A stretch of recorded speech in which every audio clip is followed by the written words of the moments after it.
Today we're going to be taking a look at Carlos Alcaraz's forehand. Is this the best forehand in 2024? Many people think so. He's got a lot of amazing habits. What we're going to take a look at today is 10 habits, 10 amazing habits you can copy. And if you can just get a couple of these, you're going to be hitting your forehand so much better in 2024. So let's get into today's lesson. Okay, so amazing habit number one is if your forehand's your favorite shot, make sure your grip is ready to rip. Did you guys just see what happened there? It's maybe a little tough to see since we're watching a back view, but watch. He's going to hit this backhand, and since his forehand is his best shot in the game, he's going to then change his grip right there. He's ready for the forehand. He doesn't know if he's going to get a forehand, but he wants one. And so if it's coming to his forehand, he's ready to rip. So if you love your forehand, make sure your grip is ready to rip. Cheat over to the forehand side in your rallies. Okay, amazing habit number two, develop a boxer shuffle. Here it is right here. You see that nice little shuffle split. Hit, shuffle, shuffle, split. Now, I know you're thinking, well, I'm just not a spring chicken anymore. I can't move like Carlos Alcaraz, but footwork is definitely different than foot speed, and we don't need to move as great as Novak Djokovic, as great as Carlos Alcaraz. But what if you can be the one person on the court where you are moving better than everybody else, whether you're a 40-year-old, 50-year-old, 60-year-old, 70-year-old, 80-year-old? What if you always had the best footwork on the court? Then that would be a huge advantage because most recreational players have very bad footwork. So make sure you copy this habit. Let's get into amazing habit number three. Okay, amazing habit number three, and after he hits this backhand, watch the early preparation. I call this the hand on throat. Early preparation move. So watch this. He's got his offhand. That's what I'm talking about right here. His offhand is on the throat of the racket. And you can see how quickly he's going into that unit turn. This is going to help him so many things. I mean, number one, we got to get our racket ready to hit the ball, right? So the racket's got to be ready to hit the ball. Look where the tennis ball is right now. The tennis ball is still in the service box. So that's pretty awesome. The tennis ball is still in the service box. Look how early Carlos Alcaraz is prepared. So he's ready to hit the ball. And by holding onto the racket, what he's doing right now is he is also right now loading up his core. Okay, so he's loading up his core. He's going to be able to really release his entire kinetic chain into the tennis ball. And so practice this, not just bringing your racket back, because then you could be arming the shot, moving your arm independently of your body and not being able to maximize your kinetic chain. Where Carlos, he's just simply turning, holding onto the racket. That's going to load everything, and you can see he's plenty ready. You know these guys are hitting the ball back and forth so fast, but this is how pros look like they have all day to hit the ball. They react so quickly, so efficiently to the tennis ball. So remember this amazing habit, and let's get into amazing habit number four. Okay, amazing habit number four, I call it elbow the enemy. I'm basically taking one of my great friends, Jeff Saldenstein's tip that he used on the serve, and we're also going to start thinking about on the forehand. Watch this. A lot of pros, they start to kick that elbow back and up. So pretend that you had an enemy coming to attack you. So here's like their head, and here is their, I just have to do this for fun. You know, here's their body coming at you.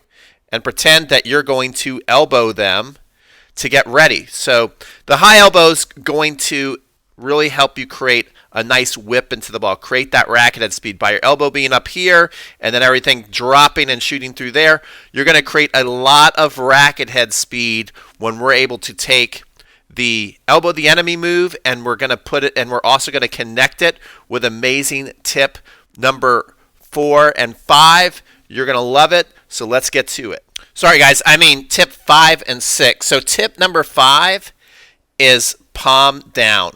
Okay, palm down swing. So you're going to see pretty much every single pro these days, because they're either going to be in an Eastern grip, a strong Eastern grip, a semi-Western grip, or a full Western grip. You're going to see that their palm, when they get ready to go swing, is going to be facing towards the ground, right? So we can see that Carlos Alcaraz's palm is facing down. What's that going to do? That's going to make the racket face down. That's going to enable pros to swing very fast to the ball with a lot of acceleration but the confidence, because of the rotation of topspin they're going to put on it, is created by the angle of the racket face approaching the ball. If your racket face were palm up, if you were to go palm up, guess what? That ball is going to have virtually no spin on it, and you're going to be hitting a bunch of home runs over the fence. So if you hit too many balls long and out to the fence, you're probably doing a tweak somewhere in your swing. But if you can keep your palm down throughout the whole swing, you're pretty much going to be in great shape. All right, now, the next thing that he's going to do is all of the racket head speed is created off the hip, though, right? It's this mindset of when you start to release the hip into the ball, that's going to allow the whip to happen. So then you also think about your hands and your arm and your shoulders, everything moving fast, but off the hip. The hip creates it, and this will keep you from doing what they call arming the ball. So you see he's getting ready to drop in here, and now that hip is turning into the shot. See how that hip's starting to like stretch? Can you start to see the stretch in the hip as he's approaching the ball, and then boom, right through there, okay? So it's nice and smooth. It doesn't have to be very muscly. It should be a nice, easy, smooth feeling. You don't have to overdo your hips to hit the ball, but you want that hip to kind of commit into the shot, and then the whip's going to happen right after. Okay, let's get into amazing tip number 7. Let's go. Okay, so tip number 7 is butt to the ball. So you can see right here, he's got his racket. Carlos has his racket now facing out to the side fence there. But then when he gets ready to hit, it's going to relax in this position. This kind of happens naturally when you're super relaxed and you fire off the hip. Then the racket butt is going to face the tennis ball. And this is really important. I also like to call this a push-up position because your wrist kind of gets into a nice secure position where if you go on the ground and do a push-up, it's kind of in the same position, which a lot of people are calling the lag. Okay, so here is the lag. And this is going to enable you to just really come out nice and smoothly to the ball and have max power on the shot when you hit it. So that's where we're going to get into amazing tip number 8 next, which is taking a look at Carlos Alcaraz's hitting, his contact point, and the amazing habit we want to develop if we could be like Carlos when we hit the ball. Okay, so amazing habit number 8, let's get to it. It's the contact point. Now, Carlos has what coaches refer to as a straight arm forehand. What is that? Basically, when he hits the ball, his arm is pretty much straight. There's very little bend in there. Federer has the same thing. Rafa Nadal has the same thing. Now, Novak Djokovic, bent arm at contact, but everybody's spacing, so you don't have to be obsessed with getting your arm straight. That's not what I'm trying to teach you. But a huge bad habit that recreational players have is they get very in tight to the tennis ball. They're too close to the tennis ball. So the more you can kind of copy, even if you have a little bit of a bent arm, but feeling that space, okay, this is what's going to create the easy power. Why do you feel that you work so hard to hit a ball and you're not getting much power on the ball?